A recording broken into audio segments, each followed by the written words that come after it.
तो फ्रेंड्स, हमारे चैनल में आप सभी का स्वागत है। आज हम जानेंगे नेशनल रेल प्लान 2030 के बारे में। जानें क्या है नई राष्ट्रीय रेल योजना, जिससे आम लोगों को होंगे ढेर सारे फायदे। भारतीय रेलवे ने एक मसौदा तैयार किया है। नेशनल रेल प्लान के तहत साल 2030 तक माल ढुलाई में रेलवे की हिस्सेदारी बढ़ाकर 45% करने का लक्ष्य है। क्षमता संबंधी कमियों को दूर करने और देश के माल ढुलाई इकोसिस्टम में अपनी औसत हिस्सेदारी को बढ़ाने के प्रयास के तहत भारतीय रेल ने राष्ट्रीय रेल योजना का मसौदा पेश किया था। राष्ट्रीय रेल योजना नाम की इस दीर्घकालिक योजना को अवसंरचना संबंधी क्षमता को बढ़ाने तथा रेलवे और व्यापार की औसत हिस्सेदारी में वृद्धि करने की रणनीतियों के लिहाज से तैयार किया गया है। राष्ट्रीय रेल योजना रेलवे की भविष्य की सभी अवसंरचनात्मक व्यवसाय और वित्तीय योजना के लिए एक साझा मंच होगी। इस योजना के मसौदे को अब विभिन्न मंत्रालयों के पास उनके विचार जानने के लिए भेजा जा रहा है।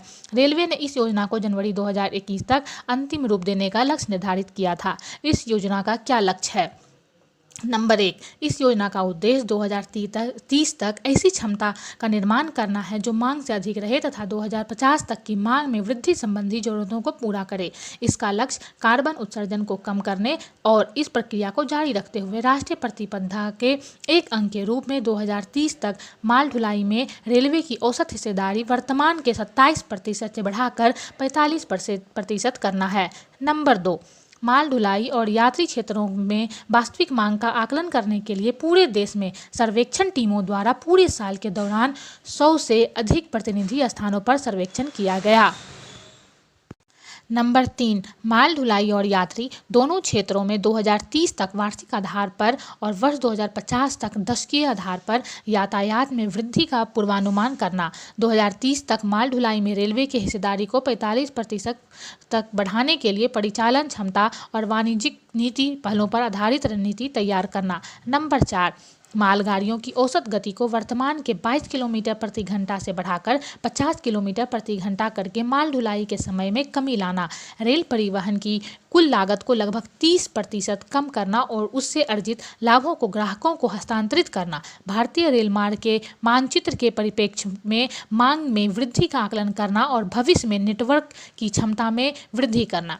2024 तक इन महत्वपूर्ण परियोजनाओं को पूरा करना उद्देश्य है। राष्ट्रीय रेल योजना के एक अंग के रूप में 2024 तक कुछ महत्वपूर्ण परियोजनाओं जैसे 100% विद्युतीकरण, भीड़भाड़ वाले मार्गों को मल्टी ट्रैकिंग, दिल्ली हावड़ा और दिल्ली मुंबई मार्गों पर गति को 160 किलोमीटर प्रति घंटा तक बढ़ाना। अन्य सभी स्वर्णिम चतुर्भुज, स्वर्णिम विकर्ण मार्गों पर गति का 130 किलोमीटर प्रति घंटा एक उन्नयन और सभी GQGD मार्गों पर सभी स्तर के प्रोसेसिंग को समाप्त करना आदि के त्वरित कार्यान्वयन के लिए विजन 2024 शुरू किया गया है।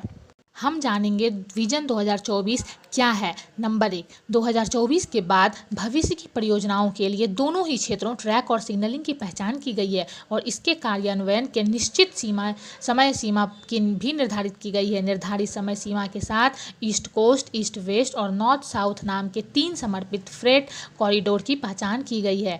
PETS सर्वेक्षण पहले से ही चल रहा है। कई नए हाई स्पीड रेल कॉरिडोर की भी पहचान की गई है। दिल्ली और वाराणसी के बीच हाई स्पीड रेल से संबंधित सर्वेक्षण जारी है।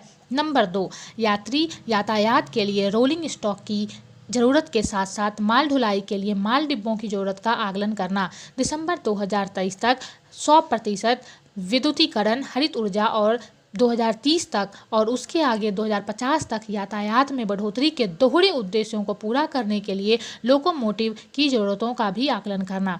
आवश्यक पूंजी के कुल निवेश का साधविक विवरण के साथ आकलन करना। वित्त के नए स्रोतों और PPP सहित वित्त पोषण के नए प्रारूपों को पहचान करना। नंबर 3, राष्ट्रीय रेल योजना के सफल कार्यान्वयन के लिए भारतीय रेल निजी क्षेत्र, सार्वजनिक उपक्रमों, राज्य सरकारों और मूल उपकरण विनिर्माताओं उद्योगों के साथ काम करने की संभावना की तलाश करेगी। परिचालन और रोलिंग स्टॉक के स्वामित्व, माल और यात्री टर्मिनलों के विकास, ट्रैक संबंधी इंफ्रास्ट्रक्चर के विकास, संचालन जैसे क्षेत्रों में निजी क्षेत्र की निरंतर भागीदारी।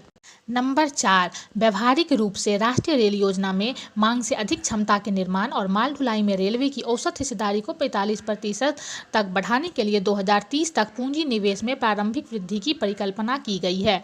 नंबर 5, 2030 के बाद अर्जित राजस्व अधिशेष भविष्य के पूंजी निवेश के वित्त पोषण और पहले से निवेश की गई पूंजी के ऋण अनुपात का बोझ भी उठाने के लिए पर्याप्त होगा। रेल परियोजनाओं को राजकोष से वित्त पोषण की जरूरत नहीं होगी। आशा करती हूँ इस जानकारी से आपको बहुत कुछ जानने को मिला होगा। धन्यवाद।